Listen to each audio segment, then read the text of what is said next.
If the now bar is not showing on the lock screen on Samsung Galaxy S26 Ultra, first of all we need to go to settings. Over here in settings, we're gonna proceed to notifications, and then over here go to the lock screen. You want to enable lock screen notifications. It is necessary to have the now bar visible. Besides that, it is important to check if the content of lock screen notifications is enabled, because otherwise you might not be able to control these apps or services that are being displayed on the now bar.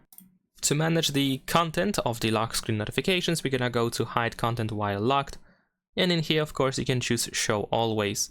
If you hide it, then most likely you might encounter some issues with the now bar not working, or at least not using the full potential.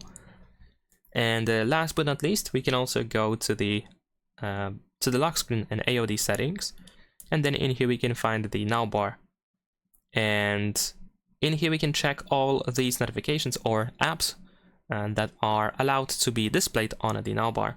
Also in here we have additional features as well, so make sure that the app that you want to control on the now bar is enabled in here. Leave a like and subscribe.